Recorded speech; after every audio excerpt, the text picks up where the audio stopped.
Special thanks to Ubisoft for letting me play this game early and for sponsoring this video. Anno 117 Pax Romana will be out later this year, so go wishlist it right now down below or wait till the video's over. I love city building games. If you watched the most recent episode of Tell Me About, shameless plug, I sat down with City Planner Plays to chat about the way he goes about doing it well and all the things I do wrong, which is a lot, admittedly, but I still love these games. So when Ubisoft announced a new Anno game set at the height of the Roman Empire, I was in. For those of you who are unaware of the series, Anno games are real-time strategy, economic, and city-building games set in various time periods. Anno literally meaning year in Latin, so that's why the games are called Anno 1701 or Anno 1800. They're games set during certain time periods of history, and in this case, 117.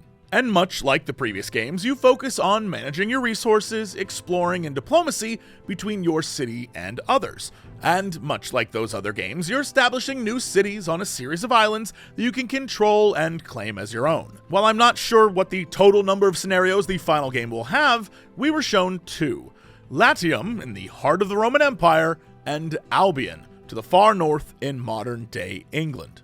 This time around, you take on the role of an imperial governor, who will have to play politics with the other leaders and potential rivals, while also maintaining trade relations and winning favors. How you intend to do all this is up to you. The big thing to remember about this, though, is it's not a let's go around and fight kind of game. Sure, you can make soldiers, and you can use them for whatever purpose you desire, but Pax Romana is considered to be the height of the Roman Empire, a time of peace and prosperity. So Latium would be more of a trade with your allies and win them over or destroy them politically, versus what I assume Albion will be, considering the Celts probably don't take too kindly to you being around. Then compound all of that with the addition of what gods you'll worship, which traditions you'll embrace, and what kind of city you'll create. But that's really just skimming the surface with general information. Let's talk about my time actually playing the game. So going into this, I wanted to take all the lessons I learned from talking with Phil over at City Planner Plays and bring them into the city I was going to create. So my plan was to make a small town and start to grow it slowly from there. So I'm thinking, what kind of town am I going to make? Who am I going to trade to? What is my plan here? Well, right away the game is like, no.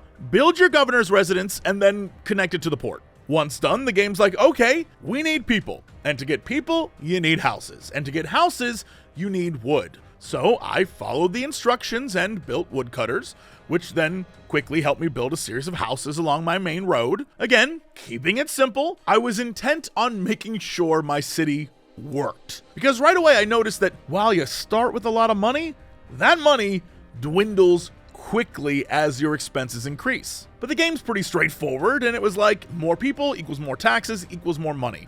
So I set about building more houses. But with the increase of housing and the larger peasant population, I now had to be wary of fires and offer healthcare services and guards for the city. But to unlock those, you need to have more people come to your city, especially plebeians who would come in and do some of the harder jobs that the peasants couldn't do. Well, in order to get them to come, you have to create all sorts of other things that then require more money and more people. So now I was swept up in creating farms to harvest hemp so I could create fancy new clothes and hats. And I also needed to make some gruel for the farmers to keep them fed. And of course, all that increases my expenses, but I was having a lot of fun managing it all pretty well, and soon my town started to actually make money. So I was like, all right, it's time to bring in some plebs. But to do this, you need to upgrade your homes, and each house has 3 key points they must hit: enough food, a nearby market, and enough clothing options, or I guess clothing resources. Once the threshold is reached, you can upgrade the home and attract some plebs. And of course, this new cast of society brings new things to build and new ways to please your people. And you have to be smart about how you do this, because the things they want are drastically different than the things your peasants wanted. They're more interested in religion and knowledge and fancy wines than compared to your peasants who are just like, any more gruel? Also, for example, if you're building farms with pigs or sheep or, a mining operation, or you're digging up clay in a riverside, the plebs don't want anything to do with that. They don't want it near them. It'll just upset them. But if you start building away from all of that, and let's say towards where you're cutting down wood, you're now going to start losing some of the forest, and your wood output will be less. Then, if you're working with a lot of fire, like a blacksmith or a baker, you're going to want to have fire brigades, because otherwise you're going to have rogue fires burning down your entire city. There was a lot to consider, and it only seemed to be getting more and more complicated. But I stuck with my guns, and I was taking it slow.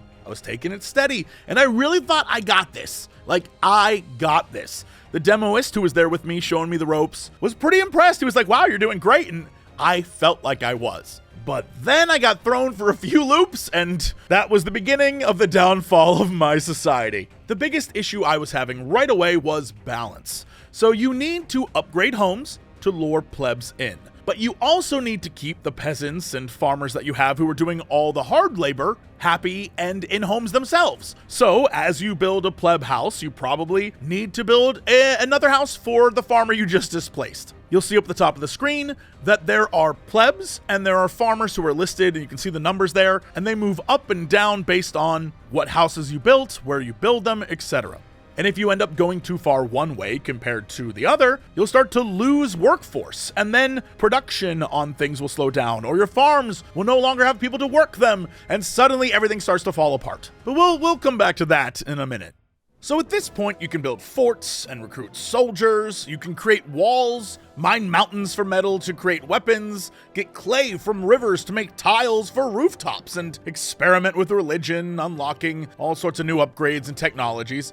All of which cost you some money that I did not have. But in theory, if I were to, let it sit, raise my meager income, it could have gone pretty well. So that's what I did. I chilled out, man. Ancient Roman style. I took my boat and I went to explore, discovering new islands, other governors, and even a few quests to go on. It helped me increase my relations with the others while keeping me occupied as my income slowly rose. However, I didn't have all day to play. This was just an early look, so, I had a guy in my ear being like, you only have an hour left. So it was enough exploring, it was time to build. And that's where it fell apart for me. You see, the plebs, they're demanding, and they want things like soap or wine or oils, and using oils as an example, I thought, oh, easy.